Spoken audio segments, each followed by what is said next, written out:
African daisies in general need full sun, they need regular watering, but they can take some drought conditions. These not only make great plants for containers, you can plant them along walkways, along borders. Hey everybody, Sean and Allison here from Spoken Garden. Hi everybody. So guys, today we're looking at African daisies, osteospermum, and so this is part of our Plant Chat Fridays. We have 3 different cultivars, but we're gonna focus on one main cultivar that's completely in bloom right now. But before we get into that, go ahead and hit that subscribe button down below so you don't miss out on every daily video. This is our cultivar called Margarita Rioja Red, and this is an osteospermum. So you can see it's in bloom right now, and we love it. It's kind of a reddish, Oh my gosh. kind of wine color almost. Yeah, it is. Look at those. Isn't that beautiful? Has a yellow, kind of a yellowish center. Yeah, gorge. So you guys might remember this plant because we deadheaded it earlier this summer and we showed you how to deadhead. Well, this is the flush of blooms that we're seeing now. And this particular cultivar actually blooms in the spring and the fall.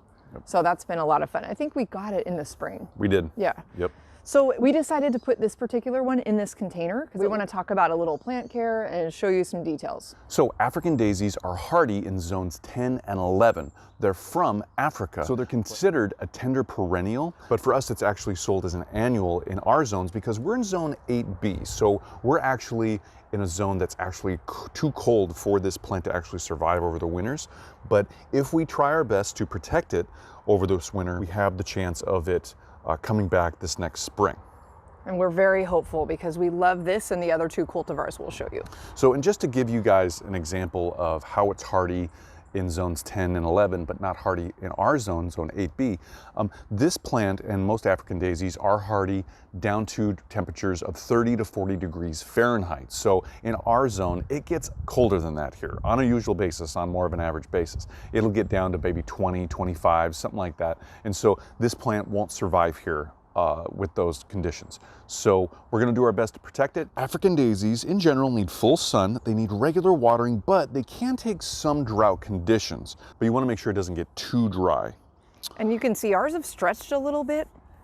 We think it was because we had a lot of smoke and it might have affected it. We're not sure. We've had some overcast days. The days are getting shorter here too, so it's not getting that long length of full sun. So there's some interesting reasons why it could have stretched, but it's still looking very pretty, very healthy overall. This plant really likes well-draining soil. It can grow anywhere from 10 inches to 18 inches tall and wide. Some varieties, some cultivars can get even bigger than that.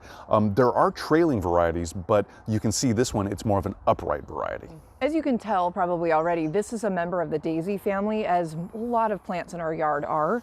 We highlight a lot of perennials. We in the like our daisy family. daisies. We really do. So obviously you can see we planted this in the container like we told you, and we have 2 other cultivars that are in our front yard in one of our front beds, and we'll show you those in just a sec. These not only make great plants for containers, you can plant them along walkways, along borders, and they also have some great companion plant ideas. So pansies, dianthus would be great options, pelargoniums.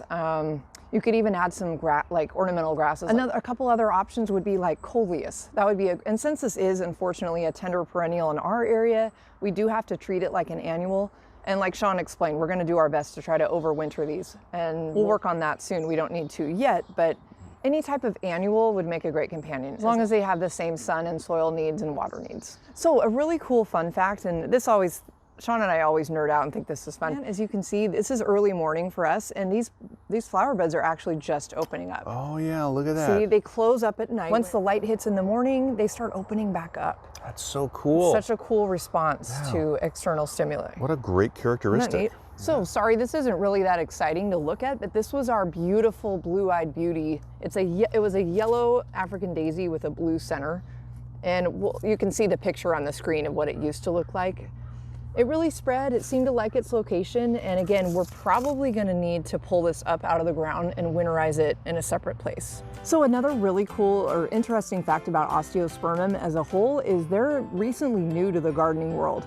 The horticulture industry just introduced those in the early 1990s, I think? Yep, it was bred back in the 1970s and early 80s, and then finally came to market in the early 90s. That's so cool. I mean, it's a really relatively new plant for the buying community, so they're constantly coming up with new cultivars every year, so that's really exciting. Yep, it's constantly changing.